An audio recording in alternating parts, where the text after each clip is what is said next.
जिसे आप वास्तु कहते हैं वो बस प्राचीन निर्माण कला का मार्गदर्शन है।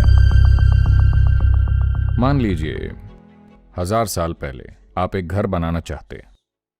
आपको ये समझना चाहिए, चाहे आप किसी भी युग को देखें, दीवार बनाना कभी समस्या नहीं थी, छत डालना हमेशा समस्या थी, वही चुनौती थी। आर्किटेक्ट बताएं, छत डालना चुनौती है। अब क्योंकि हमारे पास स्टील और सीमेंट, कंक्रीट और दूसरी कठोर चीजें हैं, तो छत को आज हम जैसा चाहे वैसा डाल सकते हैं। पहले उनके पास क्या था? बस एक चीज थी, लकड़ी।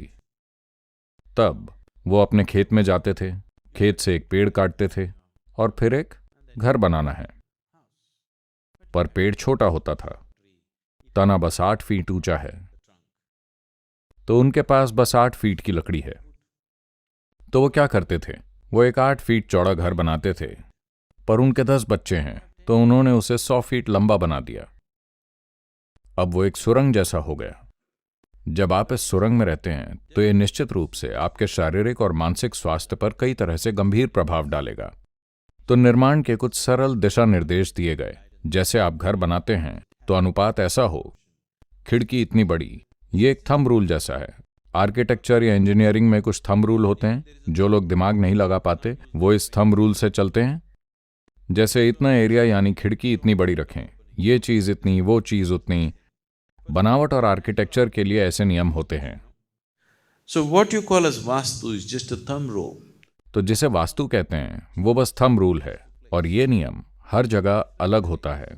अलग अलग क्षेत्रों के लिए अलग अलग वास्तु होते हैं। पहाड़ी क्षेत्रों के लिए एक तरह का वास्तु, निचले इलाकों के लिए अलग, तटीय क्षेत्रों में अलग तरह का वास्तु। तरह तरह के मौसम और वातावरण के अनुसार उन्होंने एक विशेष वास्तु संबंधी मार्गदर्शन बनाया। और पिछले कुछ सालों में लोगों ने इसे एक बहुत बड़ा धंधा बना लिया है। पिछले 10 सालों में ये एकदम बेतुके तरीके से बढ़ गया है। It is fixing your health, it's fixing... इससे आपकी सेहत और कारोबार तय हो रहा है, ये आपको चांद पर ले जा रहा है, ये हर चीज कर रहा है। हर तरह की बेतुकी चीजें हो रही हैं। लोगों ने अपने घर गिराने शुरू कर दिए हैं। उन्होंने रसोई की जगह बाथरूम बना लिए, वो अपनी रसोई में सोने लगे हैं। और अब लोग इन एक्स्ट्रा खर्चों से तंग आ गए हैं, तो वास्तु सलाहकारों ने नए समाधान निकाले हैं। बस एक पत्थर रख दो, ये ठीक हो जाएगा। एक शीशा लगा दो, सारी अशुभ ऊर्जा उससे टकराकर आपके पड़ोसी के घर पहुंच जाएगी। नए तरीके ढूंढ लिए। डर, मूल रूप से डर लोगों पर राज कर रहा है, तभी ये सब चीजें इतनी हावी हो गई हैं। मुझे आपको एक घटना बतानी चाहिए। मैं चेन्नई में किसी के घर पर ठहरा हुआ था और रात में मुझे एक कॉल करनी थी। मेरी कॉल सुबह 2 से 3 बजे तक चलती रहती हैं, क्योंकि अमेरिका में लोग सोचते हैं कि मैं अभी अभी उठा हूं, तो वो कॉल करने लगते हैं और बहुत कुछ होता रहता है। तो हर दिन 2 बजे रात का समय सामान्य होता है। तो मैं कॉल कर रहा था और मेरी बैटरी खत्म हो गई और मेरे पास ना तो चार्जर था न फोन, और मुझे एक फोन चाहिए था।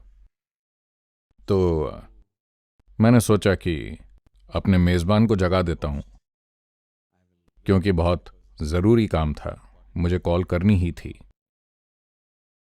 तो मैं उसे ढूंढने लगा। किसी को रात 2 बजे जगाना मुश्किल काम लगता है। तो मैंने धीरे से थपथपाया, टुक टुक टुक, फिर टुक टुक टुक, Dug, dug, dug. Dhaba, dhaba, dhaba. No. मेरी हर कोशिश नाकाम। तो मैंने हैंडल खींचा और वो खुल गया। कोई नहीं था। मैंने पूरा घर छान मारा, कोई नहीं मिला। घर में बस अकेला मैं था, सभी गायब, जैसे घर छोड़कर भाग गए हों। फिर मैं दरवाजा खोलकर बाहर निकला कि कहीं बगीचे में सो रहे हैं क्या। कहीं नहीं मिले। फिर वहां एक फोन था, एक लैंडलाइन।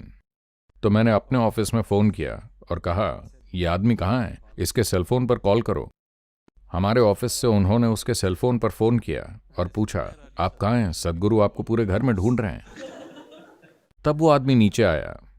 कहाँ थे आप? मैं पूरे घर में घूम रहा हूं, आप कहीं नहीं मिले। फिर उसने सिर खुजलाकर कहा, नहीं सद्गुरु। वो बहुत शर्मिंदा था। मैंने कहा, क्या हुआ? फिर उसने कहा, एक वास्तु सलाहकार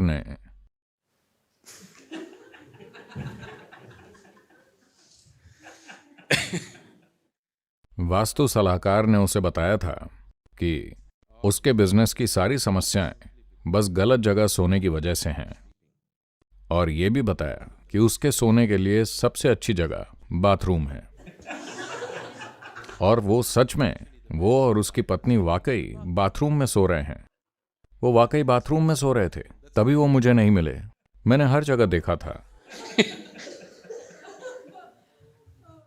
मैंने उससे कहा, अगर मरने की नौबत भी आ जाए तो कम से कम अपने बेडरूम में सोते हुए कुछ गरिमा के साथ मरे। बाथरूम में सोते हुए अमर भी हो जाओ तो भी क्या फायदा।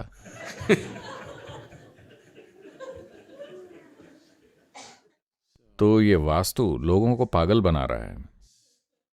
हम ईशा बिजनेस के एक हिस्से के तौर पर ग्रामीण कायाकल्प के लिए फंड जुटाने के लिए हम रियल एस्टेट व्यवसाय में हैं। हम अपार्टमेंट बना रहे हैं। तो मैं उत्साहित था क्योंकि मुझे बिल्डिंग डिजाइन करना पसंद है। तो मैंने कई चीजें डिजाइन करके लोगों को ड्राइंग बनाने के लिए दी। वो बोले, नहीं सद्गुरु, ये रचनात्मकता काम नहीं करती, ये वास्तु के अनुसार नहीं है, तो कोई नहीं खरीदेगा। मैंने कहा, आपका क्या मतलब है? नहीं सद्गुरु, आप कोई बदलाव नहीं कर सकते, ये ऐसा ही है, बस एक डिब्बा। आप कुछ भी नया बनाएंगे तो कोई नहीं खरीदेगा, क्योंकि वो वास्तु के अनुसार नहीं होगा, बुरी ऊर्जाएं आएंगी। बस पिछले 8-10 सालों में वास्तु की बकवास आई है। उससे पहले क्या लोग अच्छे से नहीं जी रहे थे? देखिए, समस्या ये है, जो आप कर सकते हैं वो नहीं करते, जो आपके हाथ में नहीं है उसे ठीक करने की कोशिश करते हैं। जीवन के साथ यही पूरी समस्या है।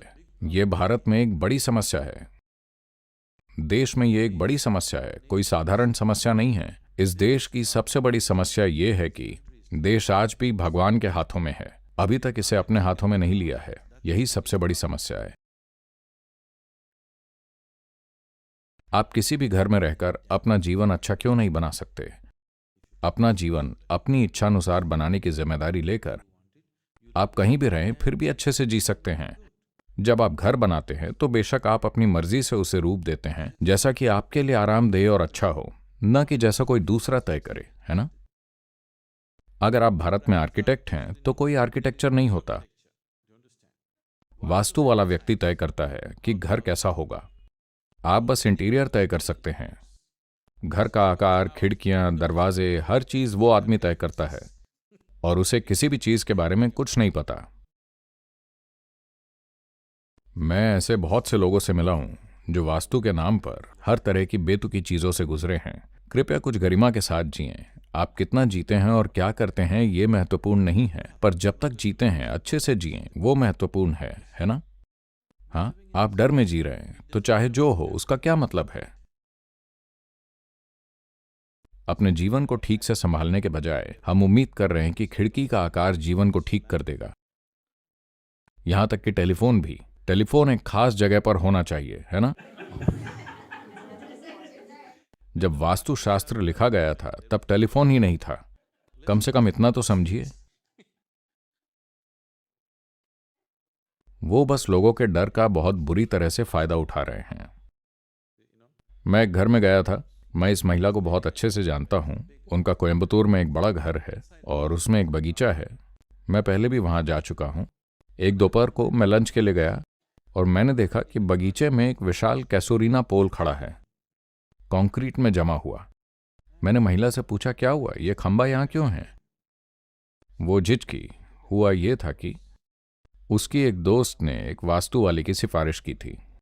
वास्तु वाला उसके घर आया, घर में ऊपर नीचे घूमा और बोला, देखो, उत्तर पश्चिम कोना दक्षिण पश्चिम कोने से नीचे होना चाहिए। दक्षिण पश्चिम कोना सबसे ऊंचा कोना होना चाहिए, और अभी ये उल्टा है। इसे देखते हुए सारी गणनाओं के अनुसार आपके 2 बच्चे हैं, उनमें से एक मर जाएगा। उसके 2 बेटे थे। उसने कहा, बकवास, मुझे ये पसंद नहीं है, चले जाओ। वो बोला, आपकी मर्जी, और वो अपना कार्ड देकर चला गया। वो जानता है ये कैसे काम करेगा। उसने कहा, बकवास, मैंने इससे सलाह ही क्यों ली, ये बोल रहा है मेरे बच्चों में से एक मर जाएगा। उसे ये अच्छा नहीं लगा। पर 3 दिन बाद उसने अपने बच्चों को देखा और वो चीखते भी तो उसे लगता कि एक मरने वाला है। कौन सा।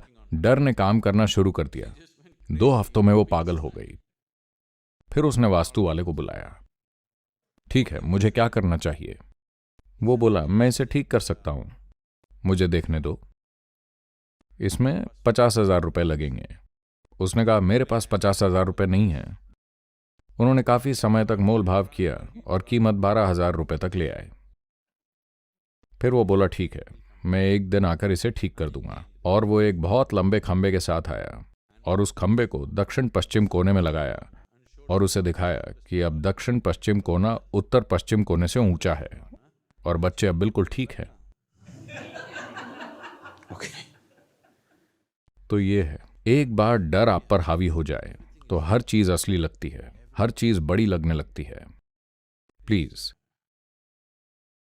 घर बनाने में बेशक एक खास समझ चाहिए। घर में एक तरह का खुलापन और सुविधाएं होनी चाहिए। कोई भी बुद्धिमान इंसान ये कर सकता है।